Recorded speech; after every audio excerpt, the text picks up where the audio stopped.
some sort of pain. You caused a permanent stain, which has determined your fate. I've never seen so clear. I feel the end and it's near. The day of reckoning's here. The sound of deafening fear.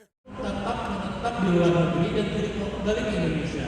Padahal sudah berkomitmen untuk kembali ke Indonesia dan mengabdikan dirinya untuk kemajuan bangsa. Saya tahu Pak Anies pernah beasiswa di Amerika. Saya tahu Pak Anies pernah mengeluarkan statement bahwa selain beasiswa LPDP tidak perlu terburu-buru untuk kembali ke Indonesia. Di sini saya catat,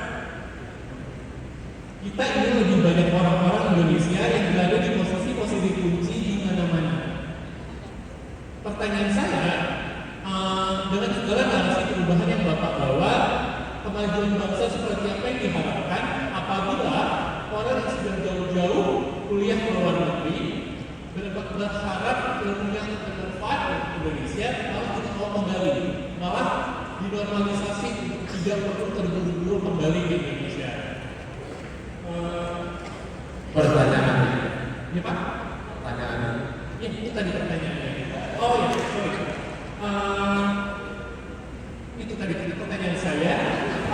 Dengan segala narasi perubahan yang Bapak bawa, kemajuan bangsa seperti apa yang diharapkan apabila saya ulangi, apabila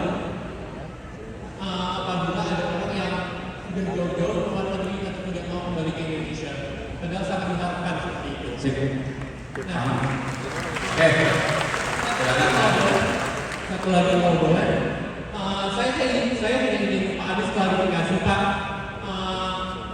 Saya yakin Pak Anies pernah dengar soal ini, tapi berbagai banyak pengamat bilang bahwa kalau Pak Anies jadi presiden, maka akan banyak konser-konser yang didemo.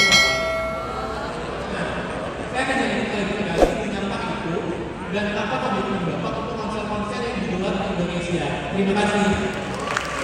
Silakan Pak. Terima kasih. Pertama tadi dibilang bahwa banyak anak sudah dapat beasiswa di luar negeri, dapat beasiswa dari negara, kemudian mereka diharapkan kontribusi Indonesia dan pulang ke Indonesia. Oke? Boleh nggak saya bilang itu dua hal yang berbeda? Pulang ke Indonesia itu satu hal, kontribusi di Indonesia itu hal yang berbeda. Oke? Kita bisa sekali mengandalkan orang-orang Indonesia yang berada di luar, yang setelah selesai kuliah mereka bekerja dulu di sana, dan kami di Indonesia memanfaatkan mereka sebagai duta Indonesia yang ada di berbagai tempat yang mendorong kemajuan kita. Nah, tapi kalau kita buru-buru bilang kalau Anda tidak pulang berarti Anda tidak nasionalis. Kalau Anda tidak pulang berarti Anda tidak kontribusi untuk Indonesia. Kalau mereka buat bekerja dan bisa tetap kontribusi untuk Indonesia, why not itu dikerjakan, ya? Tapi saya berpandangan memang bahwa mereka berangkat dengan uang pajak rakyat, bukan uang dari orang tuanya. Karena itu mereka harus mengembalikan itu dalam bentuk kontribusi untuk Indonesia dimanapun mereka bekerja. Jadi sadari. Nah, yang konsep.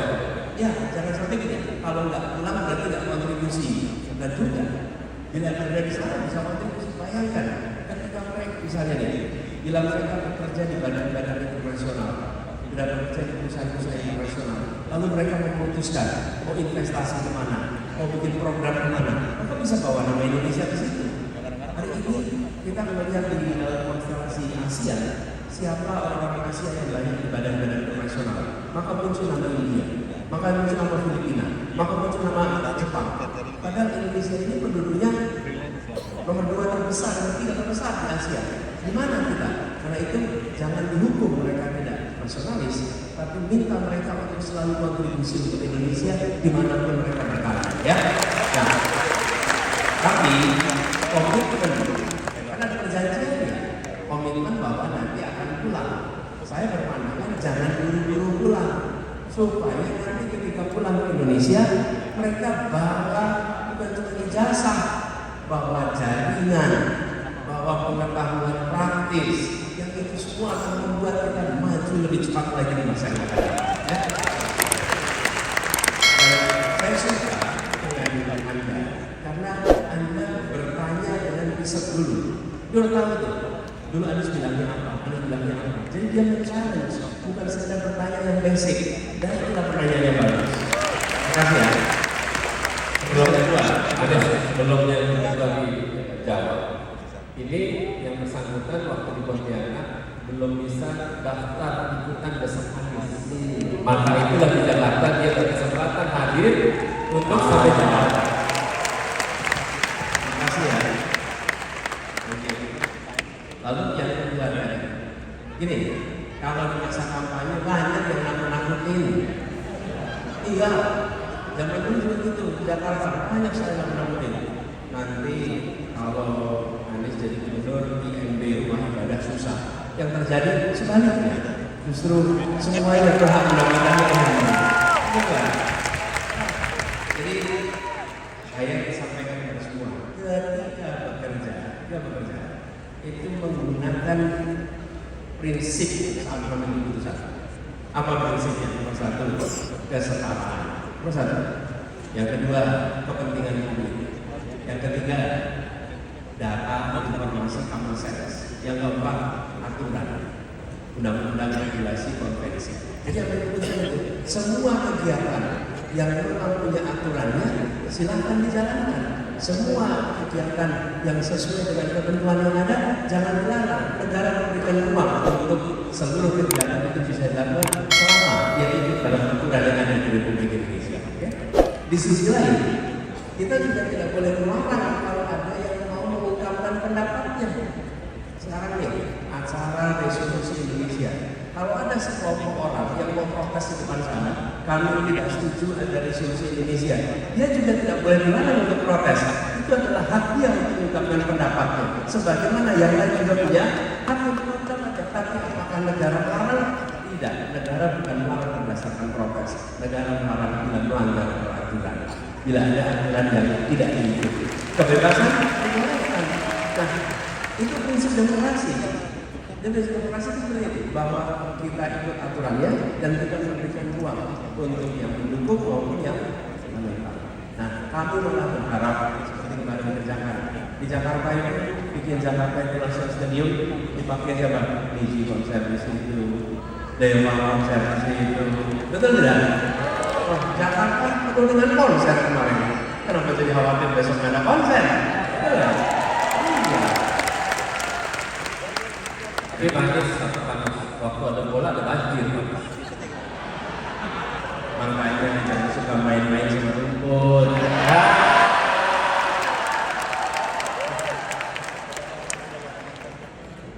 Jadi nggak boleh main-main sama rumput ya. Rumput itu biarkan aslinya di situ. Tapi ada satu Pak, saya bertanya langsung. Itu ada kampung bayam Pak. Sekarang kan Bapak waktu itu sudah membangun untuk warga kampung bayam. Sampai di mana ya Pak kampung bayam itu diperuntukkan buat masyarakat? Itu dia. Ya, jadi ini salah satu contoh bagaimana keberlanjutan itu harus dituntaskan. Jadi sengaja dibangunkan di situ, disiapkan tempatnya di situ. Dan menurut saya tega sekali tempat yang sudah disiapkan itu tidak diberikan kepada warga kampung bayam yang seharusnya masuk ke tempat itu. Ini adalah soal bagaimana kita menangkap dan kita sudah kerjakan ketika di dalam kampung akuarium. Oh ya, by the way, kampung akuarium baru kemarin dapat penghargaan dari World Habitat. Ya, akuarium, bukti-bukti, dan di kampung bayam itu semuanya sudah tuntas. Tinggal diberi izin dan itu soal kewenangan aja. Mau diberikan apa tidak? Menurut saya harusnya diberikan. Dan memang batas kewenangannya itu habis di 16 Oktober kemarin. Dan saya berharap pemegang kewenangan yang ada sekarang menuntaskan hak-hak warga kampung bayam untuk mereka bisa tinggal di tempat yang sudah kami bangun. Sudah kami bangun, sudah siap, tinggal diisi saja. Dan kalau itu dikerjakan, maka kita akan bisa mengatakan Republik melindungi siapa saja. Ini bukan soal kreditnya pada gubernur sebelumnya. Ini soal melindungi rakyat kita yang punya hak untuk hidup dan tinggal di kami. Luar biasa. Jadi Pak Anies mungkin Pak ingin juga udah lelah. Pak Anies juga mungkin udah capek dulu karena kata-kata luar biasa dan masyarakat di sini bisa menyaksikan Pak Anies sebenarnya untuk menyampaikan komitmen ke negara ini bahwa negara ini butuh pemimpin yang cukup pakai nalar agar ini tetap terjaga, integritasnya bangsa ini tetap terjaga, dan perlunya orang memimpin Republik ini dengan cara humanis dan ramah. Terima kasih Pak Anies Baswedan. Sebelum Bapak-bapak meninggalkan angkot ini, sebelum saya usir juga, kira